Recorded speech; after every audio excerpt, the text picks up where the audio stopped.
اور اب تو بالکل اوپنلی آ کے انہوں نے کہہ دیا ہے کہ یہ مظاہرین جو ہیں بالکل صحیح مظاہرے کر رہے ہیں اور یہ اپنے رائٹ کے لیے سڑکوں پر ہیں، اور یہ جو جلاؤ گراؤ کر رہے ہیں اور توڑ پھوڑ کر رہے ہیں، اس سب کو انہوں نے لیگل قرار دے دیا ٹرمپ نے۔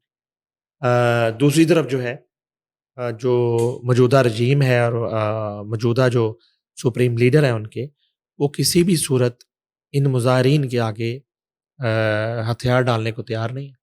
ان کے مطالبات جائز ہیں، ناجائز ہیں، وہ ایک الگ میٹر ہے، مگر وہ ان کے کسی بھی مطالبے پر کام دھرنے کو تیار نہیں ہیں۔ یہی وجہ ہے کہ یہ سلسلہ تھمنے کی بجائے، اس میں کوئی کمی واقعہ ہونے کی بجائے، یہ دن بہ دن ہر گزرتے دن کے ساتھ یہ بڑھتا جا رہا ہے۔ ان کی تعداد میں بھی اضافہ ہو رہا ہے، باوجود اس کے کہ یہ بھی اطلاع ملی ہے کہ حکومت کے ساتھ اور ریاست کے ساتھ سولیڈیرٹی کرنے کے لیے بھی وہاں پہ ایک مظاہرہ کیا گیا، جو ان مظاہروں سے بہت بڑا مظاہرہ تھا۔ مگر یہ مظاہرین جو ہیں، جو اینٹی اسٹیٹ مظاہرے کر رہے ہیں، ان کی تعداد بھی اتنی کم نہیں ہے کہ اس کو جو ہے نا آپ بہت ایک جس کو کہتے ہیں کہ آسان چیلنج سمجھ لیں اور آپ یہ سمجھ لیں کہ یہ گھروں کو لوٹ جائیں گے، کیونکہ تعلق ان کا بھی ایران سے ہے، ان کی رگوں میں بھی وہی خون دوڑتا ہے، چاہے وہ اپنی مرضی سے کر رہے ہیں، چاہے وہ اپنے حقوق کے لیے کر رہے ہیں یا کسی کے اکسانے پہ کر رہے ہیں، وہ بھی پیچھے ہٹنے کو تیار نہیں، جو کہ ایک خوفناک صورت ہے۔ یعنی کہ ایران کو امریکہ سے، اسرائیل سے یا کسی دشمن سے اتنا خطرہ لاحق نہیں ہے جتنا اس وقت اپنے ہی لوگوں سے خطرہ لاحق ہے، اور یہ وہ اپنے ہی لوگ ہیں، یہ ایرانی نیشنل ہے، میں بھی کہیں نہ کہیں اس طرح کی صورتحال ہو جس طرح ہمارے ہاں اکثر مظاہروں میں اور اکثر تحریکوں میں افغانی جو ہیں وہ شامل ہو جاتے ہیں، اور بعض اوقات ملک دشمن عناصر جو ہیں ان پروٹیسٹ کا حصہ بن کے جو ہے وہ زیادہ نقصان کر دیتے ہیں، اور 9 مئی جیسے واقعات ہو جاتے ہیں، اس طرح کی صورتحال ہو جاتی ہے۔ تو وہاں پہ اس بات کی توقع کی جا سکتی ہے کہ امریکہ اس ایک گھنونے کھیل میں اس طرح کی کوئی چال، اسرائیل اس طرح کی چال چل سکتا ہے کہ ان مظاہرین میں جو پرتشدد عناصر ہیں ان کو شامل کر دیا جائے، کیونکہ ہزاروں کے موب میں یہ پتہ نہیں چلتا پھر رنگ و نسل جو ہے، اور اس کا پاسپورٹ جو ہے وہ ایرانی ہے یا اس کا پاسپورٹ افغانی ہے یا اس کا پاسپورٹ انڈین ہے ایون، ٹھیک ہے؟ تو وہاں پہ ظاہری بات ہے کہ رابی جو ہے وہ اس طرح کی ایکٹیویٹی میں کوئی اپنا گھٹیا کردار، غیر انسانی کردار ادا کر سکتی ہے۔ اب یہ ہے کہ ایک تو یہ کیا ہے ڈونلڈ ٹرمپ نے، ایک دن پہلے ڈونلڈ ٹرمپ نے یہ بھی کہا کہ ایران میں جتنے امریکی موجود ہیں، چاہے وہ وزٹ ویزا پہ ہیں، چاہے وہ وہاں پہ مقیم ہیں، تو میرا یہ مشورہ ہے، میری یہ رائے ہے کہ انہیں ایران چھوڑ دینا چاہیے اور انہیں امریکہ واپس آ جانا چاہیے، یا کم از کم ایران سے ایگزٹ کر لینا چاہیے۔ اسی طرح آخری اطلاعات یہ بھی آئی ہیں کہ انڈیا نے بھی اپنے سفارت خانے کو باضابطہ طور پہ کہہ دیا کہ فوری طور پہ تہران میں جو بھارتی سفارت خانہ ہے اسے خالی کیا جائے، اور ان کا جو جتنا عملہ ہے انڈین سفارت خانے کا وہ واپس انڈیا پہنچے۔ یہ آخری اطلاعات یہ بھی آئی ہیں۔ اس طرح دیگر ممالک بھی اس طرح کی صورتحال میں تہران سے اپنے جو سفارت خانے ہیں وہاں سے وہ واپس اپنے اپنے ملکوں کو لوٹ سکتے ہیں آئندہ چند دنوں میں۔ چلیں، امید ہے کہ جو بھی ہو امن و امان کی صورت قائم ہو اور کسی کوئی جانی نقصان نہ ہو۔ سر، اب پاکستان کے وزیر اعظم کی زیر صدارت ایک اجلاس ہوا ہے، کس حوالے سے؟ یہ جو کنزیکٹیو اجلاس جو ہیں وہ کر تو رہے ہوتے ہیں پرائم منسٹر، ایک اجلاس ہے جی مجوزہ سول سروسز اصلاحات اور وزارتوں میں کارکردگی کی جانچ کے نظام کی سفارشات پر، ٹھیک، یہ جائزہ اجلاس ہے۔ ملکی سول سروس کو بین الاقوامی معیار اور عالمی سطح کی کارکردگی سے ہم آہنگ کرنے کے لیے اصلاحات ناگزیر ہیں۔ وزیر اعظم پاکستان وفاقی سیکرٹریز کی کارکردگی جانچنے کے لیے جامع اور مؤثر نظام کی سفارشات مرتب کی جائے۔ وزیر اعظم اچھی کارکردگی دکھانے والے افسران کی تحسین سول سروسز کی مجموعی بہتری کے لیے نہایت ضروری ہے۔ وزیر اعظم پاکستان متعلقہ کمیٹی ملکی سول سروسز میں ارتقائی مگر مؤثر اور جامع اصلاحاتی سفارشات جلد از جلد مرتب کرے۔ وزیر اعظم کی ہدایت افسران کی کارکردگی کی جامع جانچ کی بنیاد پر ان کی ترقی، مالی فوائد اور دیگر سہولیات کے نظام کی سفارشات کو مرتب کیا جائے۔ وزیر اعظم کی ہدایت ملکی سول سروسز میں اصلاحات کا مطمع نظر مؤثر عوامی خدمات اور سہولیات کی فراہمی کی بدولت عوام کی زندگی میں واضح برتری کو یقینی بنانا ہے۔ وزیر اعظم ملکی معاشی آسودگی اور سماجی ہمانگی، ترقی و خوشحالی کے لیے ہمہ جہت سول سروس اصلاحات حکومت کی اولین ترجیح میں شامل ہے۔ سول سروس کی مجوزہ اصلاحات میں سول انتظامیہ، تمام سروسز اور گروپس کے سٹیک ہولڈرز بامانی مشاورت کی جائے، وزیر اعظم کا یہ کہنا ہے۔ اس کے علاوہ ملکی سول سروس کسی بھی ملک کی گورننس اور عوامی فلاح و بہبود کا بنیادی ڈھانچہ ہوتی ہے۔ وزیر اعظم افسران کی کارکردگی اور قابلیت کو دور حاضر کے عصری تقاضوں اور عالمی سطح کے معیار سے ہم آہنگ کرنے کے لیے خصوصی سفارشات مرتب کی جائے۔ وزیر اعظم سول سروسز اصلاحات کے لیے قائم کردہ کمیٹی ایسی سفارشات تجویز کریں جو قابل عمل اور دیرپا اور مؤثر عوامی سہولت کا باعث بنے۔ وزیر اعظم اسلام آباد میں وزیر اعظم کی زیر صدارت سول سروسز میں مجوزہ اصلاحات کی پیش رفت پر جائزہ اجلاس منعقد ہوا۔ وزیر اعظم نے سول سروسز اصلاحات پر کام کرنے والے کمیٹی کو افسران کی کارکردگی کی جامع جانچ کی بنیاد پر ترقی، مالی فوائد اور دیگر سہولیات کے نظام کی سفارشات مرتب کرنے کی خصوصی ہدایت کی ہے۔ اس کے علاوہ وزیر اعظم نے کہا کہ سول سروسز اصلاحات ملکی معاشی و معاشرتی ترقی و خوشحالی کے ناگزیر ہے اور حکومت کی اولین ترجیحات میں شامل ہے۔ وزیر اعظم نے مزید کہا کہ حکومت کی اصلاحاتی اور عوام کی فلاح و بہبود پر مشتمل پالیسیوں کا ثمر عوام تک پہنچانے کے لیے سول سروسز ایک بنیادی ڈھانچے کا کردار ادا کرتی ہے۔ سول سروسز اصلاحات پر قائم کردہ کمیٹی نے وزیر اعظم کو اب تک کی مشاورت اور سفارشات پر اجلاس میں بریفنگ دی۔ اجلاس میں جو ہے وزیر اعظم کے علاوہ دیگر متعلقہ وزراء جن میں اسحاق ڈار، وزیر خزانہ اورنگزیب، وفاقی وزیر برائے planning and development Ahsan Iqbal اور دیگر وزراء جو ہیں وہ اعظم نذیر تارڑ اور احد خان چیمہ اور معاونین یہ سارے شامل تھے۔ سر آپ نے پچھلے پوڈ کاسٹ میں بات کی تھی مس فریال تالپور کی بیٹی مس عائشہ کی جو شادی ہوئی ہے اس میں مسٹر راحت فتح علی خان، مسٹر عاطف اسلم، مس عابدہ پروین نے پرفارم کیا اور آپ نے ان کے معاوضے کے حوالے سے بھی ڈسکشن کی جو کہ اس وقت سوشل میڈیا پر کافی اس پہ ڈبیٹ ہو رہی ہے کہ آخر جنرلی وہ کتنا چارج کرتے ہوں گے پر ہیڈ۔ سر آپ کیا کہنا چاہیں گے اس حوالے سے؟ اچھا، وہ ہم نے تو ایک یہ عام سی حقیقت تھی، میں سمجھا لوگوں کو پتہ ہوگا، لیکن لوگوں کے لیے جو ہے وہ بڑی ایک یہ خبر تھی۔ اور صرف ہم ایک شادی کو ڈسکس نہ کریں، وہ تو ایک شادی ہے، جی جی، اس میں کئی شادی ہیں۔ رائٹ، میں نے جیسے بتایا تھا کہ میرے پاس تو یہ بھی اطلاع ہے کہ آگے شاید سی ایم پنجاب کے صاحبزادے کی شادی میں راحت فتح علی خان پھر سے پرفارم کر رہے ہیں، ٹھیک ہے۔ تو میں نے تو ایک عام سی حقیقت تھی میرے لیے تو یہ کہ یہ جو معاوضہ لیتے ہیں راحت فتح علی خان اور عاطف اسلم اور تیسرے نمبر پہ عابدہ پروین اس ملک میں اور بیرون ملک، وہ واقعی بہت زیادہ ہے۔ یعنی کہ میں نے تو صرف ایک شو کا 1 سے 1.5 گھنٹہ پرفارم کرنا جو ان کا روٹین کا کام ہے، ان کا کام ہی گانا بجانا ہے، تو ان کے لیے تو یہ عام سی بات ہے۔ اتنا گانا تو وہ آپس میں اپنی بیٹھک میں بیٹھ کے بھی دوستوں میں گا دیتے ہیں، لیکن جب وہ کسی شادی میں پرفارم کرتے ہیں تو 1.25 کروڑ روپیہ راحت فتح علی خان لاہور میں، اور لاہور سے جب باہر نکلتے ہیں ایون کراچی اسلام آباد تو یہ بڑھ جاتے ہیں پیسے، ٹھیک ہے۔ ٹریولنگ آ جاتی ہے نا 20-22 لوگوں کی، ہوٹل سٹے یہ 1.25 کروڑ کے قریب پہنچ جاتا ہے۔ اور عاطف اسلم کا میں نے آپ کو 2.5 سے 3 کہا تھا، مجھے تو یہ بھی اطلاع آئی ہے کہ 3 کروڑ پلس غالباً ان کا اس طرح کا ٹریولنگ والا 3.5 کروڑ بن جاتا ہے۔ اور جب یہ ملک سے باہر پرفارم کرتے ہیں کمرشل اور ٹکٹ شوز، تو وہاں پہ راحت فتح علی خان کا اسی 1.25 گھنٹے کی پرفارمنس کا معاوضہ 3 کروڑ ایک شو کا، اور بعض اوقات وہ ایک ماہ میں 20 شوز بھی کرتے ہیں۔ اسی طرح یہ دونوں کی میں بات کر رہا ہوں، راحت فتح علی خان اور عاطف اسلم کی، اور عاطف اسلم بھی غیر ملکی جو شوز ہیں ان کا معاوضہ 4 کروڑ پلس ہوگا ایک شو کا۔ تو میں سمجھا کہ یہ تو کوئی عام سی بات ہے.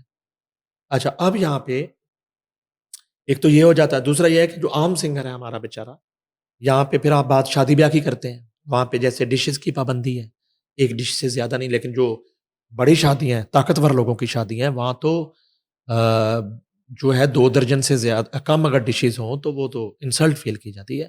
وہ درجنوں ڈشز سے تو وہ شادی کا آغاز ہوتا ہے, درجنوں ڈشز تو آج کل سٹارٹر میں شامل ہوتی ہیں. ٹھیک ہے جی, جن شادیوں کا آپ ذکر کر رہے ہیں مجھ سے, تو ہم یہ بات کر, اچھا اس میں کوئی ایسی بات نہیں ہے, یہ اگر ایک عام سنگر جو ہے, ایک عام آرٹسٹ جو ہے, وہ ٹیکس دیتا ہے باقاعدگی کے ساتھ, جب جو مشکل جو ہے اپنی گزر اوقات کرتا ہے. میں نے تو یہ بھی چیلنج کیا تھا, ایک سفید پوش جو ایک مزدور طبقہ ڈیلی ویجر جو ہے, وہ مرتے دم تک راحت فتح علی خان کی ایک شو کی جو پیمنٹ ہے وہ پوری زندگی میں وہ اس کی سیونگ نہیں ہو پاتی. 3 کروڑ روپیہ جو ہے, میں غیر ملکی شو کی بات کر رہا ہوں, پاکستان کا جو ایک عام مزدور ہے, وہ اس نے زندگی میں کبھی اتنا پیسہ اکٹھا نہیں دیکھا ہوتا ایٹ اے ٹائم. جتنا 1.25 گھنٹے کے بعد راحت فتح علی خان گن کے, اور کیش ہے, یہ سارا معاملہ کیش کا ہے. اور یہ سب singers میری cash میں اطلاع ہے ہوتے کہ ہیں. یہ پیسہ زیادہ تر ملک سے باہر جا رہا ہے, may be Dubai, may be اس کی ایک ریزن ہے. بڑی سادہ سی بات کرتا ہوں, میں کہتا ہوں کہ جب میں نے اپنے کیریئر کا آغاز کیا اور میں نے جنگ گروپ کی نوکری کی, اے آر وائی کی نوکری کی, سما ٹی وی کو ہیڈ کیا, اے آر وائی کو بھی ہیڈ کیا, اس کے بعد اپنا ڈیجیٹل نیٹ ورک بنایا, تو میرے اثاثے چیک کر لیے جائیں کہ میرا جنگ گروپ میں میری سیلری کیا تھی, اے آر وائی میں کیا تھی, سما میں کیا تھی, بزنس میں نے کیا کیا, اسے ارننگ کتنی ہوئی. بلیک اینڈ وائٹ جو ہے ہماری تو تنخواہ سے بھی جو ہے وہ ٹیکس کٹ کے آتا. ٹھیک ہے جی, ہمیں تو تنخواہ تب ملتی ہے جب ٹیکس کٹ چکا ہوتا.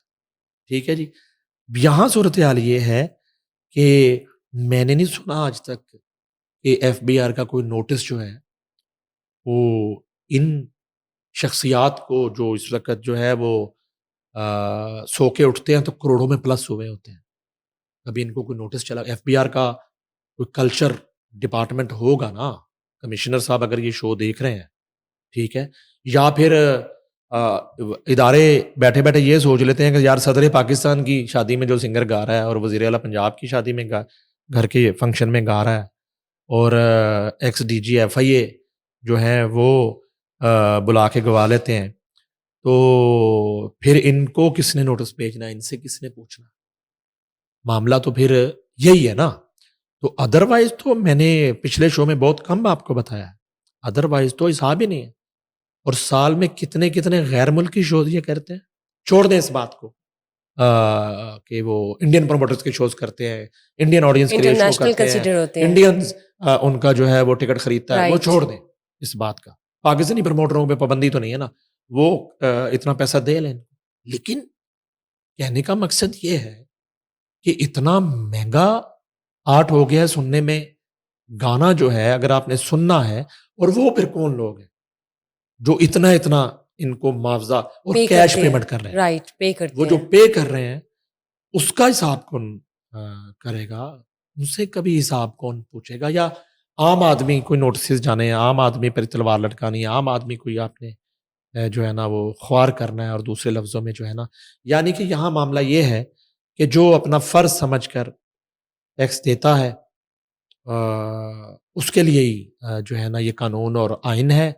اور جو بالکل جس کو پتہ ہی نہیں ہے کہ ٹیکس بھی کسی جو ہے وہ ایک بلا کا نام ہے, اور اس کا کوئی ادارہ بھی ہے, اور یہ جو ہے جب آپ کوئی بھی انکم آپ پاکستان یا گرین پاسپورٹ پہ پاکستان سے باہر جو ہے کوئی کاروبار کر رہے ہیں اور آپ پیسہ کما رہے ہیں اور اس پر آپ نے ٹیکس دینا ہے, تو وہ بعض جب نام ہم یہ جیسے ڈسکس کر رہے ہیں تو ان کا تو کوئی پتہ ہی نہیں ہے. تو میں کیا بات کر رہا تھا, میں یہ بات کر رہا تھا, تو آپ میرا چیلنج ہے کہ آپ چھوڑیں آپ اسے پیچھے کی, یہ 2000 کی کہانی ہے ساری, 2000 کی, 2000 سے پہلے میرا خیال لاکھوں میں بھی نہیں ان کا ریٹ تھا, 2000 سے پہلے لاکھوں میں بھی نہیں تھا, لاکھوں میں ہوگا مے بی مشکل سے, یہ ساری کہانی 2000 سے 2020 کی ہے اور پھر آگے 2025 تک کی ہے. تو آپ جو ہے ہمارے بھی میڈیا پرسنز کے بھی ان کے کریئر ڈے فرسٹ سے آج تک کے اثاثے چیک کر لیں, اس پہ کتنا ٹیکس دیا ہے, اور ان کے کچھ نہ کریں, صرف ان کے پاسپورٹ منگوا لیں, آپ ان کی ٹریول ہسٹریاں نکال لیں, کیونکہ یہ بغیر شو کے باہر نہیں جاتے. کبھی آپ نے سنا ہوگا ان کا یہ گھومنے گئے ہوئے ہیں, ٹھیک ہے, یہ شوز کے لیے جاتے ہیں, ٹھیک ہے, اس کا کوئی تو ریکارڈ ہے نا. تو آپ دیکھ لیں کہ آج تک کتنے غیر ملکی شوز کیے ہیں. یہاں پہ بعض اوقات ہوتا ہے کہ ایک ماہ میں 20 شوز کرتے ہیں. وہ شوز 2 کروڑ والے, 3 کروڑ والے, ایک شو ایک ماہ میں آپ کو یہ بتا رہا ہوں, ٹھیک ہے. اور ان کے کوئی فلاحی ادارے نہیں ہیں جہاں پہ یہ جو ہے نا کوئی سالانہ 400 بچی کی شادی کر رہے ہیں. یہ کوئی PSRD میں جو ہے نا ہر سال 10 کروڑ روپیہ مزدوروں کے علاج کے لیے نہیں دے رہے. کوئی جو ہے نا ایسا جو ہے نا یہ ادارے رن نہیں کر رہے. اور یہ تمام تر جو انکم ہے یہ ان کی اپنی ہے, ٹھیک ہے. تو گانا اتنا مہنگا ہو گیا, یعنی کہ یہ جو کھانوں پہ درجنوں ڈشوں پہ پابندی تو اس لیے لگائی تھی نا کہ ایک سفید پوش جو ہے وہ بیچارہ احساس کمتری کا شکار نہ ہو اور ایکویلٹی ہو, اور 1 ڈش پہ ایک وہ عزت سے.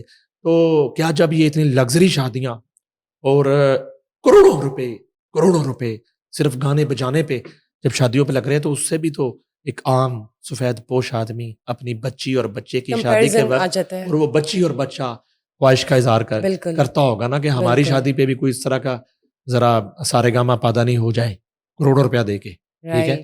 اور یہ ایسا کام ہے کہ انہوں نے اپنے تبلے باجے لے کے جانے اور اسی طرح تبلے باجے لے کے زندہ تبلے باجے واپس آ جانے.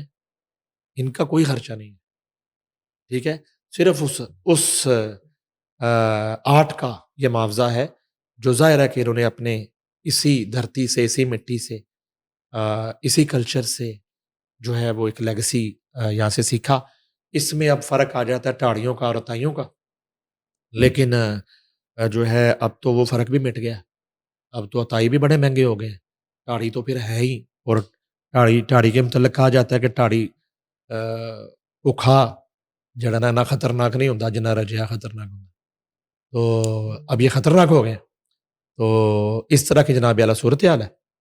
تو وہ میں نے تو اس کانٹیسٹ میں ذکر کیا تھا کہ یہ جو ہے نا بڑی لگژری شادیاں, اور وہ جس شادی کا ہم نے ذکر کیا تو وہ بالکل میں تو دعوے سے بات کر رہا ہوں کہ میں نے پچھلے 10 سال میں صرف امبانیز کی شادی ان دونوں کو ایک شادی میں گاتے ہوئے دیکھا, کیونکہ یہ بہت مہنگے سنگرز ہیں پاکستان کے, بہت مہنگے. تو ایک ہی ادروائز یہاں پہ اس ملک کے اندر میں نے بطور جرنلسٹ کور کیا ایک لاہور گلبرگ کی شخصیت کی بیٹی بچی کی خواہش پر کترینہ کیف نے آ کے ڈانس کیا تھا انڈیا سے. تو ظاہر ہے اس نے چارج کیا, پیسے لیے, اس کو وہاں سے بک کیا گیا. میں گلبرگ لاہور کی بات کر رہا ہوں. بالکل ایک کاروباری شخصیت کی بچے کی سالگرہ پہ کترینہ, ایک جوہی پرمال تھی کم کے نام سے, اس نے, اور ایک حسین نامی ایک کردار سٹار پلس کا, یہ سب ناچنے آئے تھے یہاں, ٹھیک ہے. اس کے علاوہ شلپا شیٹھی, اکشے کمار یہاں پہ اسی طرح پرائیویٹ ایونٹ کرنے آئے. اس کے بعد پھر رائل پام نے ایک اپنا ایونٹ رکھ لیا, وہ ٹکٹ شو پھر انہوں نے یہاں بھی پرفارم کیا. تو کہنے کا مقصد ہے کہ وہ تو خواہشات بچوں کی پوری کرنے کے لیے وہ جو لوگ ہیں ان کو افورڈ کرتے ہیں وہ کرتے ہیں. میں تو صرف ایک کمپیریزن کر رہا تھا 1 ڈش کا اور 12 ڈشوں کا. اور ادھر اب میں نام نہیں لینا چاہتا, بیچارے وہ جو اسٹرگلر, اور کہیں نہ کہیں میں یہ بھی کہہ دیتا ہوں چیلنج کے ساتھ, دعوے کے ساتھ, وہ بھی کسی وقت آپ رکھ کے دیکھ لیں, دونوں سے بہت اچھا گانے والے وہ جو ہیں وہ صرف انتظار کر رہے ہوتے ہیں کہ ان کو کوئی ایونٹ مل جائے, کوئی ان کو بھی کوئی بلا لے, اور اگر انہیں بلا بھی لے تو ان کا معاوضہ میرا خیال ہے کہ چند لاکھ ہوگا ان کا معاوضہ.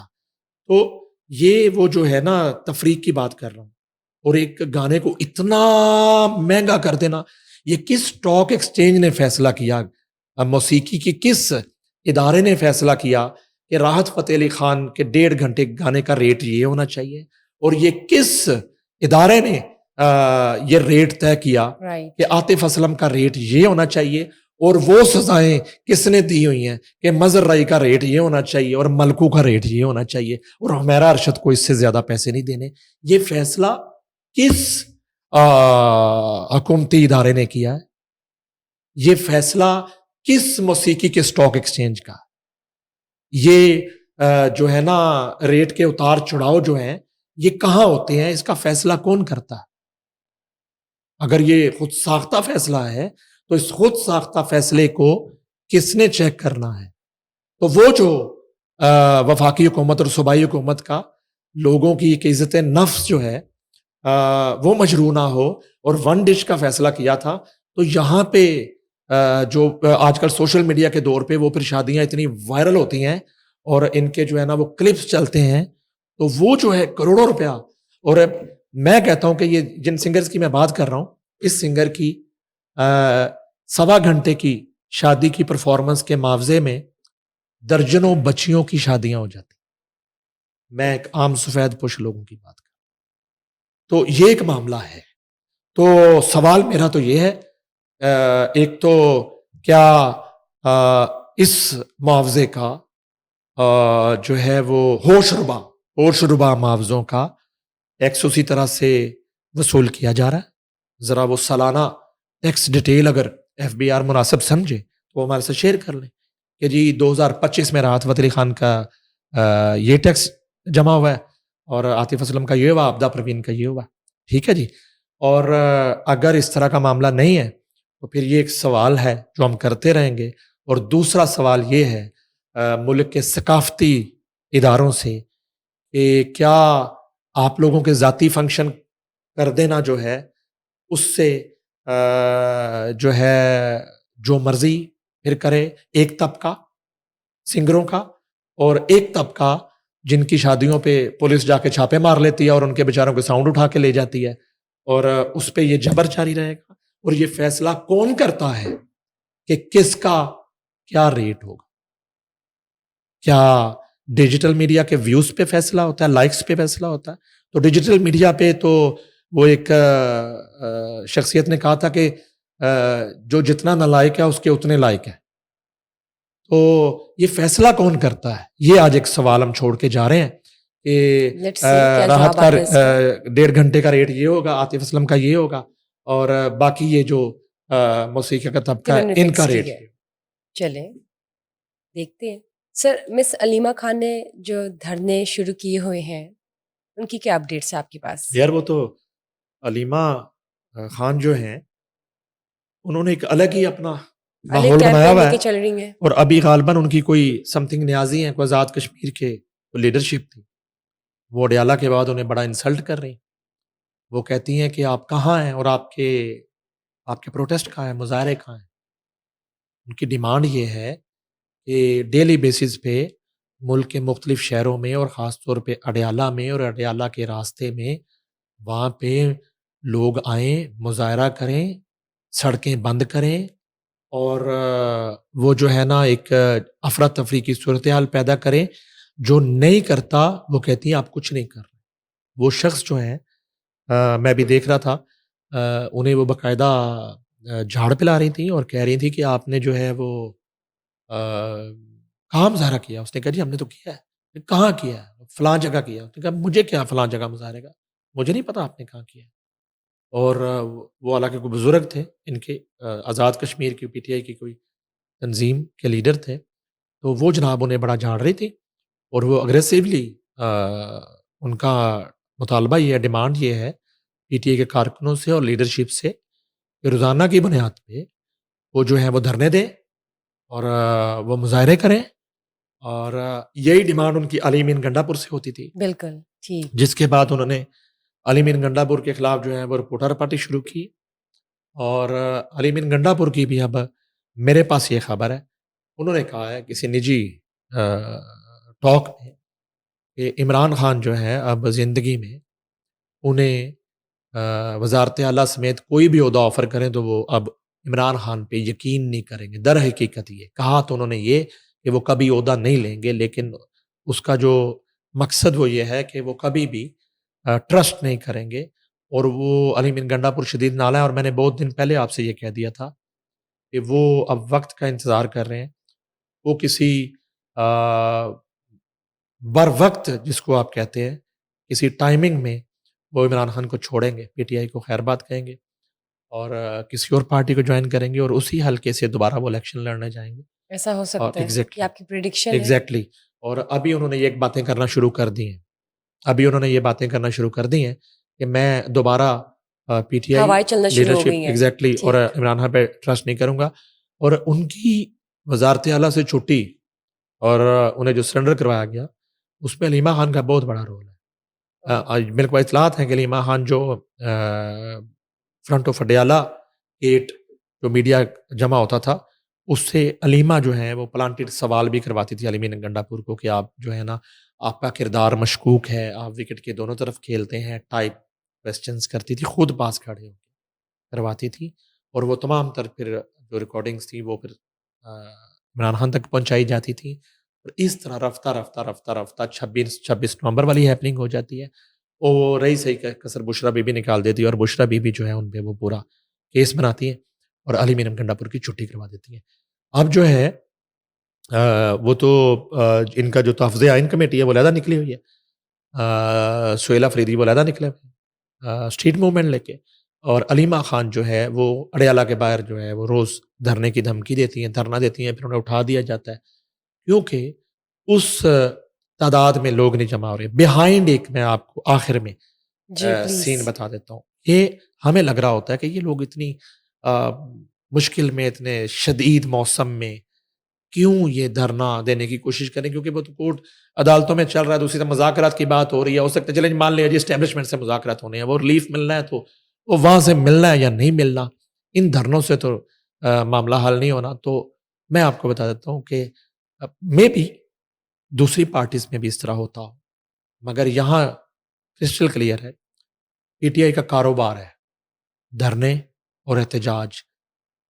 آپ وہ 126 دن کا دھرنا لے لیں یا علیمہ خان کے دھرنے لے لیں، یہ باہر سے اوورسیز سے کروڑوں نہیں اربوں روپیہ فنڈز منگواتے ہیں.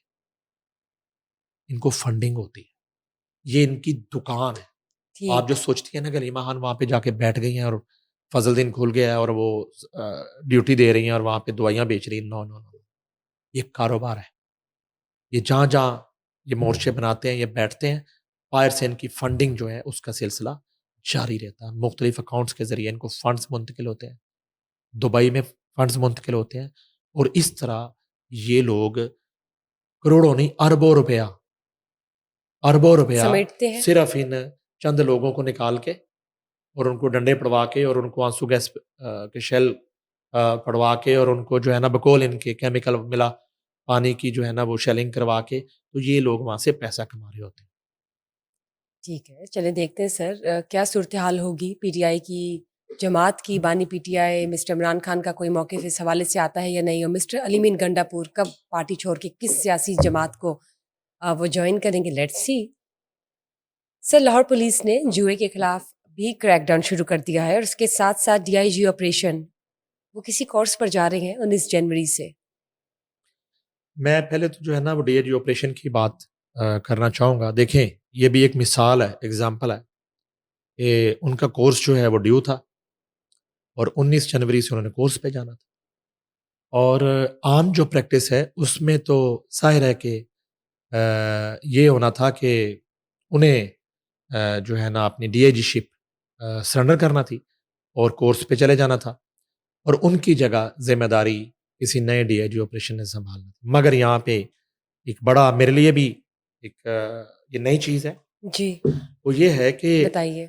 سی سی پی او لاہور نے فیصلہ کیا ہے کہ وہ اپنی ڈی آئی جی شپ بھی جاری رکھیں گے آپریشنز میں لاہور میں، اور ساتھ وہ کورس بھی کریں. وہ کیسے؟ وہ ظاہر ہے کہ اس میں کچھ برڈن ان کا اب سی سی پی او اور ان کی ٹیم شیئر کرے گی. وہ دن کے ٹائم پہ وہ اپنا کورس والا جو پروسیس ہے ان کا وہ کریں گے، وہ سیشنز ہوں گے، وہ سائڈ بائی سائڈ بالکل ٹھیک اٹینڈ کریں گے.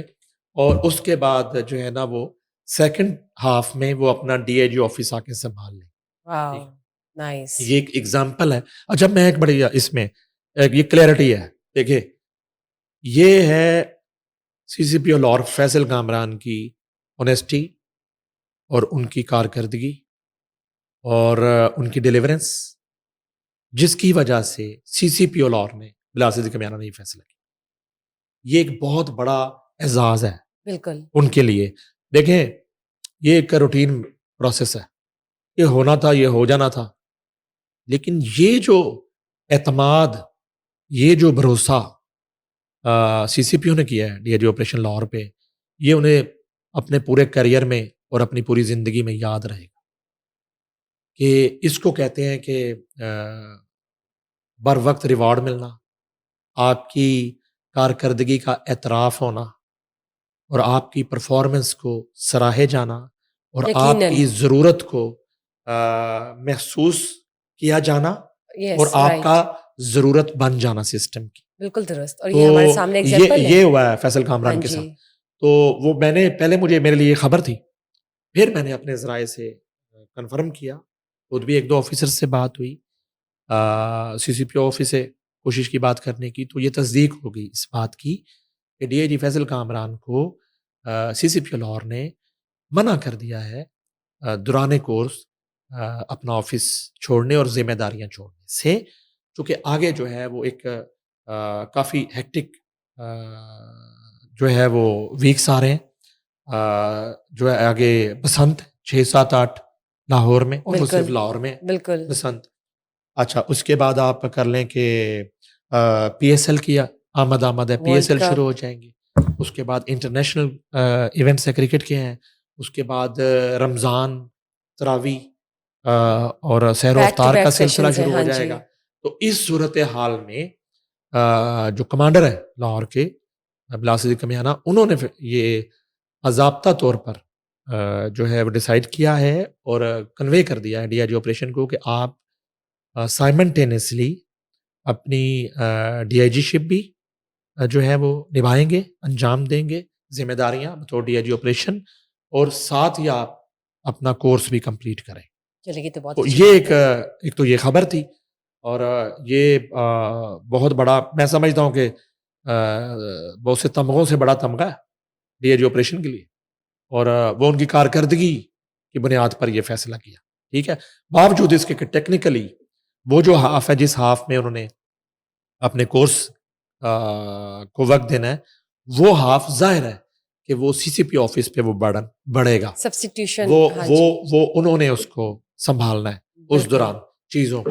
البتہ ایمرجنسی کی صورتحال میں تو وہ Obviously دستیاب وہ ہوں گے، تو چونکہ دستیاب لاہور ہوں میں ہی گے. ہے، ہاں جی لاہور میں ہی ہے، تو دونوں چیزیں وہ کر سائڈ لیں بائی گے. سائڈ کریں گے اچھا مینیج. اسی کے ساتھ ہی وہ آپ کا سوال تھا کہ لاہور پولیس نے جناب جوئے کے اڈوں اور آن لائن گیمبلنگ کے خلاف کریک ڈاؤن شروع کیا ہے، اور گزشتہ 13 روز کی یہ رپورٹ آئی ہے.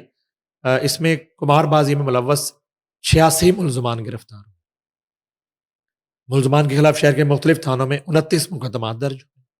ملزمان سے 5 لاکھ روپے سے زائد پر لگی رقم برآمد، اور جوئے کے اڈوں اور آن لائن گیمبلنگ کے مکمل خاتمے تک کارروائیاں جاری رہیں گی. سی سی پی او لاہور کا جوئے کے اڈوں اور آن لائن گیمبلنگ کے خلاف کارروائیاں جاری رکھنے کا حکم. آن لائن گیمبلنگ میں ملوث عناصر کو ٹریس کر کے سزا دلوائی جائے. بلا صدیق میانہ نوجوان نسل کو جوئے کی جو دلدل میں دھکیلنے والے عناصر کو قانون کے کٹہرے میں لایا جائے. سی سی پی او لاہور. چلے بہت اچھی بات ہے and best of luck DIG operation جن کا نیا کورس اسٹارٹ ہونے جا رہا ہے. Thank you sir for being part of today's show. Thank you guys for watching us today. Just stay tuned for another session. Till then, bye bye.